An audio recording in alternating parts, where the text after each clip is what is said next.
നമസ്കാരം. മലയാളി വാർത്ത ഇൻസൈഡിലേക്ക് സ്വാഗതം. മലയാള സിനിമയെ പിടിച്ചു കുലുക്കുന്ന ഏറ്റവും നിർണായക വിവരങ്ങളാണ് പുറത്തേക്ക് വരുന്നത്. ദിലീപിന് ശേഷം ഒരു അറസ്റ്റ് കൂടി ഉണ്ടാകാൻ പോകുന്നു. സിദ്ദിഖിന്റെ അറസ്റ്റ് തടയാൻ കഴിയില്ല. കോടതി ഉത്തരവിട്ടിരിക്കുകയാണ്. ഉടൻ തന്നെ അറസ്റ്റ് ചെയ്യണം എന്ന നിർദ്ദേശം പോലീസിന് കൊടുത്തിരിക്കുകയാണ്. ഇതോടുകൂടി തന്നെ പോലീസ് സംഘം അറസ്റ്റിനുള്ള നീക്കത്തിലേക്ക് കടന്നിരിക്കുകയാണ്. അതായത് അറസ്റ്റിന് തടസ്സമില്ല എന്ന് പോലീസും വ്യക്തമാക്കുന്നു. എന്നാൽ കൊച്ചിയിലെ വീട്ടിൽ ഇപ്പോൾ സിദ്ദിഖില്ല. സിദ്ദിഖിന്റെ ഫോൺ സ്വിച്ച് ഓഫ് ആണ്. കഴിഞ്ഞ ദിവസം വരെ കൊച്ചിയിലെ വീട്ടിൽ സിദ്ദിഖ് ഉണ്ടായിരുന്നു. എന്നാൽ ഇന്ന് ജാമ്യ ഹർജി തള്ളിയതോടുകൂടി തന്നെ സിദ്ദിഖിനെ കാണാനില്ല എന്നുള്ള വിവരങ്ങൾ പുറത്തേക്ക് വരികയാണ്. ഇതോടുകൂടി തന്നെ വിമാനത്താവളങ്ങളിലും മറ്റും ലുക്കൌട്ട് സർക്കുലർ ഇറക്കിയിരിക്കുകയാണ് പോലീസ്. അതായത് അറസ്റ്റ് ഏത് നിമിഷവും ഉണ്ടാകാം എന്നുള്ള വ്യക്തമായ റിപ്പോർട്ടാണ് ഇപ്പോൾ പുറത്തേക്ക് വന്നിരിക്കുന്നത്.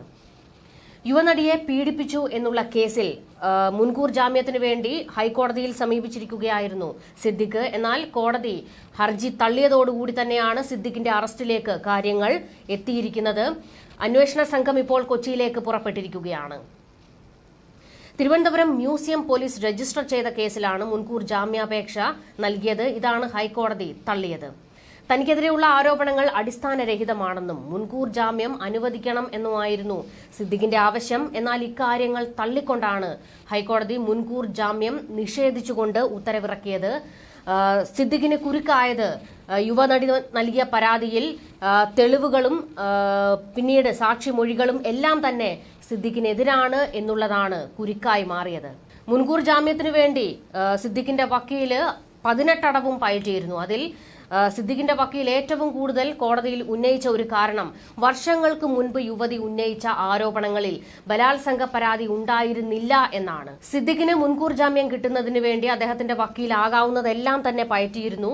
അതിനായി ഇവർ കോടതിയിൽ ഉന്നയിച്ച പ്രധാന വാദം വർഷങ്ങൾക്ക് മുൻപ് യുവതി ഉന്നയിച്ച ആരോപണങ്ങളിൽ ബലാത്സംഗ പരാതി ഉണ്ടായിരുന്നില്ല എന്നാണ്.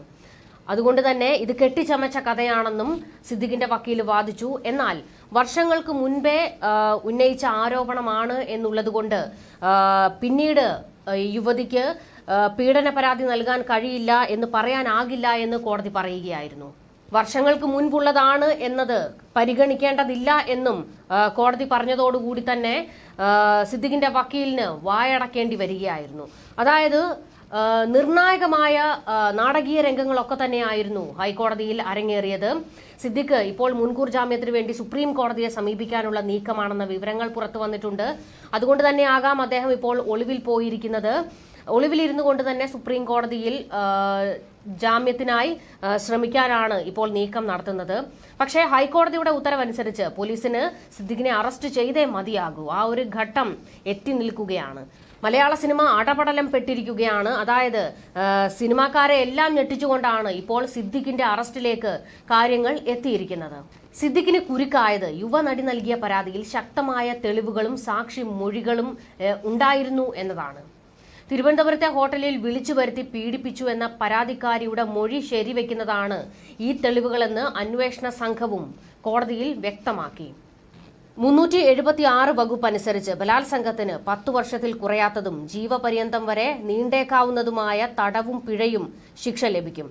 506 അനുസരിച്ച് ഭീഷണിപ്പെടുത്തലിന് 2 വർഷം വരെ തടവോ പിഴയോ രണ്ടും കൂടിയ ശിക്ഷയോ ലഭിക്കും.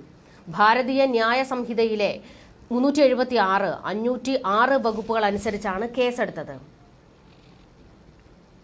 ആരോപണം ഉയർന്നതിനെ തുടർന്ന് തൊട്ടുപിന്നാലെ തന്നെ അമ്മ സംഘടനയുടെ ജനറൽ സെക്രട്ടറി സ്ഥാനം സിദ്ദിഖ് രാജിവെച്ചിരുന്നു. പിന്നീട് ഈ യുവനടിയെ കേസിൽ നിന്ന് പിന്തിരിപ്പിക്കാൻ സ്വാധീനിക്കാൻ നീക്കം നടന്നു എന്നുള്ള വിവരങ്ങളൊക്കെ തന്നെ പുറത്തു വന്നിരുന്നു. എന്നാൽ അതിനൊന്നും വഴങ്ങാതെ നടി ശക്തമായി തന്നെ കേസുമായി മുൻപോട്ട് പോയതാണ് സിദ്ദിഖിന് കുരുക്കായത്. മുൻകൂർ ജാമ്യാപേക്ഷയിൽ കോടതി നേരത്തെ വാദം കേട്ടിരുന്നുവെങ്കിലും വിധി പറയുന്നത് മാറ്റിവെക്കുകയായിരുന്നു. പരാതിക്കാരി ബലാത്സംഗം മുൻപ് ഉന്നയിച്ചിട്ടില്ല എന്നും അടിസ്ഥാനമില്ലാത്തതുമാണ് പരാതിയെന്ന് ഹർജിക്കാരനായി ഹാജരായ മുതിർന്ന അഭിഭാഷകൻ ബി രാമൻപിള്ള വാദിച്ചത്. മുൻകൂർ ജാമ്യാപേക്ഷയിൽ കോടതി നേരത്തെ വാദം കേട്ടിരുന്നുവെങ്കിലും വിധി പറയുന്നത് മാറ്റിവെക്കുകയായിരുന്നു. പരാതിക്കാരി ബലാത്സംഗം മുൻപ് ഉന്നയിച്ചിട്ടില്ലെന്നും അടിസ്ഥാനമില്ലാത്തതുമാണ് പരാതിയെന്ന് ഹർജിക്കാരനു വേണ്ടി ഹാജരായ മുതിർന്ന അഭിഭാഷകൻ ബി രാമൻപിള്ള വാദിച്ചത്. 2012 സംഭവം നടന്നുവെന്ന് ആരോപിക്കുന്നത്. സൂക്ഷ്മമായി തയ്യാറാക്കിയ കഥയാണ് പരാതിക്കാരി ഉയർത്തിയത് എന്നായിരുന്നു സിദ്ദിഖിന്റെ ആരോപണം. എന്നാൽ പല വസ്തുതകളും സിദ്ദിഖ് മറച്ചുവെക്കുകയാണെന്നും ഇരുവരും മസ്കറ്റ് ഹോട്ടലിൽ എത്തിയതിന് തെളിവുണ്ടെന്നും സർക്കാരിന് വേണ്ടി ഹാജരായ additional public prosecutor P Narayanan കോടതിയിൽ വാദം ഉന്നയിച്ചു. തെളിവുകൾ വെച്ചായിരുന്നു പ്രോസിക്യൂഷന്റെ വാദം. ഇതുതന്നെയാണ് സിദ്ദിഖിന് കുരുക്കായി മാറിയതും. 1.5 മാസം നീണ്ട അന്വേഷണത്തിനിടെ പരാതിക്കാരിയുടെ മൊഴി ശരിവെക്കുന്ന തരത്തിലുള്ള തെളിവുകൾ പ്രത്യേക അന്വേഷണ സംഘത്തിന് ലഭിച്ചിരുന്നു. ഇതെല്ലാം തന്നെ കോടതിയിൽ ഹാജരാക്കുകയും ചെയ്തിരുന്നു. ഹേമ കമ്മിറ്റി റിപ്പോർട്ട് പുറത്തു വന്നതിന് പിന്നാലെ സിനിമാ മേഖലയെ ഞെട്ടിച്ച ഒന്നായിരുന്നു ഈ ലൈംഗിക അതിക്രമ കേസ്. 2016 ജനുവരി 28 സംഭവം നടക്കുന്നത് എന്നായിരുന്നു യുവനടിയുടെ ആരോപണം. നിള തിയേറ്ററിൽ സിനിമ പ്രിവ്യൂ കഴിഞ്ഞിറങ്ങിയ ശേഷം ഹോട്ടലിൽ വിളിച്ചു വരുത്തി പീഡിപ്പിച്ചു എന്നാണ് ആരോപണം. 101D നമ്പർ മുറിയിൽ വെച്ചാണ് പീഡനമെന്നായിരുന്നു യുവതിയുടെ മൊഴി. ഗ്ലാസ് ജനലിലെ കർട്ടൻ മാറ്റി പുറത്തേക്ക് നോക്കിയാൽ സ്വിമ്മിംഗ് പൂൾ കാണാമെന്ന് യുവതി പറഞ്ഞിരുന്നു. യുവതിക്കൊപ്പം നടത്തിയ തെളിവെടുപ്പിൽ അന്വേഷണ സംഘത്തിന് ഇക്കാര്യം സ്ഥിരീകരിക്കാനായി. അച്ഛനും അമ്മയും ഒരു കൂട്ടുകാരിയും ചേർന്നാണ് തന്നെ ഹോട്ടലിൽ എത്തിച്ചതെന്ന മൊഴി മൂവരും ശരിവെച്ചു. ജനുവരി 27 രാത്രി 12 മണിക്ക് മുറിയെടുത്ത സിദ്ദിഖ് പിറ്റേന്ന് വൈകിട്ട് 5 മണിവരെ ഹോട്ടലിൽ ഉണ്ടായിരുന്നുവെന്ന് തെളിഞ്ഞു. ചോറും മീൻകറിയും തൈരുമാണ് നടൻ കഴിച്ചതെന്ന യുവതിയുടെ മൊഴി ശരിവെക്കുന്ന ഹോട്ടൽ ബില്ലും അന്വേഷണ സംഘം കണ്ടെത്തി. പീഡനം നടന്ന് 1 വർഷത്തിനു ശേഷം കാട്ടാക്കടയിലുള്ള ഒരു സുഹൃത്തിനോട് യുവതി ഇക്കാര്യം പറഞ്ഞിരുന്നു. പോലീസിന്റെ ചോദ്യം ചെയ്യലിൽ സുഹൃത്ത് ഇക്കാര്യം ശരിവെച്ചു. മാനസിക സംഘർഷത്തെ തുടർന്ന് കൊച്ചിയിലെ 2 വനിതാ സൈക്യാട്രിസ്റ്റുകളുടെ ചികിത്സ നടി തേടിയിരുന്നു. ഇവർ 2 പേരും ഇക്കാര്യം പോലീസിനോട് സ്ഥിരീകരിക്കുകയും ചെയ്തിട്ടുണ്ട്. അതായത് യുവതി പറഞ്ഞിരിക്കുന്നത് എന്താണോ അതിനെല്ലാം തന്നെ കൃത്യമായ തെളിവുകളും ഉണ്ടായിരുന്നു. സാക്ഷിമൊഴികളും സിദ്ദിഖിന് എതിരായി മാറുകയായിരുന്നു. ഇതോടുകൂടി തന്നെയാണ് കോടതി മുൻകൂർ ജാമ്യം തള്ളിക്കളഞ്ഞുകൊണ്ട് സിദ്ദിഖിനെ അറസ്റ്റ് ചെയ്യണമെന്ന് ഉത്തരവിട്ടത്. ഈ അറസ്റ്റ് ഒഴിവാക്കാൻ കഴിയില്ലെന്ന് പോലീസും വ്യക്തമാക്കുകയാണ്. അതായത് ആർക്കും തന്നെ ഇപ്പോൾ സിദ്ദിഖിനെ രക്ഷിക്കാൻ കഴിയില്ല. അറസ്റ്റ് നിർണായകമാണ്, അതിൽ നിന്ന് ഒഴിവാകാനും കഴിയില്ല. പക്ഷേ മുൻകൂർ ജാമ്യം കിട്ടാൻ വേണ്ടിയാണ് ഇപ്പോൾ സുപ്രീം കോടതിയെ സമീപിക്കാനാണ് നീക്കം നടക്കുന്നത്. ഗുരുതരമായ ആരോപണങ്ങളാണ് സിദ്ദിഖിന് നേരെ യുവനടി ഉന്നയിച്ചിരിക്കുന്നത്. അതായത് തനിക്ക് മുന്നിൽ വെച്ച് സ്വയം ഭോഗം നടത്തിയെന്നും വളരെ മോശമായി സംസാരിച്ചുവെന്നും ഗുഹ്യരോമത്തിനു വേണ്ടി വാശി പിടിച്ചു എന്നുള്ള ആരോപണങ്ങളൊക്കെ തന്നെയാണ് സിദ്ദിഖിന് നേരെ ഈ യുവനടി ഉന്നയിച്ചിരിക്കുന്നത്. ഇതെല്ലാം തന്നെ സിദ്ദിഖിന്റെ ഇത്തരത്തിലുള്ള പ്രവൃത്തികളാണ് സിദ്ദിഖിൽ നിന്നുണ്ടായത് എന്നുള്ളത് മലയാള സിനിമയിലെ പലരെയും ഞെട്ടിച്ചിരിക്കുകയാണ്. ഇപ്പോഴും സിദ്ദിഖിനെ സംരക്ഷിക്കുന്ന നിലപാടാണ് മലയാള സിനിമയിൽ നിന്ന് ഒരു കൂട്ടർ സ്വീകരിക്കുന്നത്. നമുക്കറിയാം സിദ്ദിഖിനെ സംബന്ധിച്ച് ഒരുപാട് പിടിപാടുകളുള്ള ആളാണ്. എങ്കിൽ തന്നെയും രാഷ്ട്രീയമായ ഒരു പിന്തുണയും ഈ ഘട്ടത്തിൽ സിദ്ദിഖിന് കിട്ടില്ല എന്നുള്ളതും വ്യക്തമാണ്. കാരണം ഒരു പീഡന പരാതിയാണ് ഇപ്പോൾ സിദ്ദിഖിന് നേരെ ഉള്ളത്. അതുകൊണ്ട് തന്നെ രാഷ്ട്രീയക്കാർക്ക് ആർക്കും തന്നെ ഈ വിഷയത്തിൽ സിദ്ദിഖിനെ സംരക്ഷിച്ച് മുന്നോട്ട് വരാൻ കഴിയില്ല. അത് അവരുടെ പ്രതിച്ഛായയ്ക്ക്, പാർട്ടിയുടെ പ്രതിച്ഛായ ഇല്ലാതാക്കും എന്നുള്ളത് വ്യക്തമാണ്. സ്വന്തം നിലയ്ക്ക് തടി രക്ഷിക്കാൻ നോക്കിയാൽ അതിനും കഴിയില്ല. കാരണം ഹൈക്കോടതി ശക്തമായ രീതിയിലാണ് ഇടപെട്ടിരിക്കുന്നത്. തൂക്കിയെടുത്തിരിക്കണം എന്ന മുന്നറിയിപ്പാണ് പോലീസിന് കൊടുത്തിരിക്കുന്നത്. അതുകൊണ്ട് തന്നെ പോലീസിനും ഇനി സംരക്ഷിക്കാനൊന്നും കഴിയില്ല, അറസ്റ്റ് ചെയ്തേ മതിയാകൂ എന്നുള്ള ഘട്ടം എത്തിയിരിക്കുകയാണ്. എന്നാൽ മുകേഷിന് തുണയായത് ശക്തമായ തെളിവുകളുടെ അഭാവമാണ്. മുകേഷിന്റെ മുൻകൂർ ജാമ്യാപേക്ഷയിൽ എറണാകുളം പ്രിൻസിപ്പൽ സെഷൻ കോടതിയാണ് വിധി പറഞ്ഞത്. പ്രതികൾ സമർപ്പിച്ച സാങ്കേതികമായ തെളിവുകൾ ഉൾപ്പെടെ കോടതി പരിശോധിച്ചിരുന്നു. പ്രോസിക്യൂഷൻ സമർപ്പിച്ച തെളിവുകളും കോടതി പരിശോധിച്ചിരുന്നു.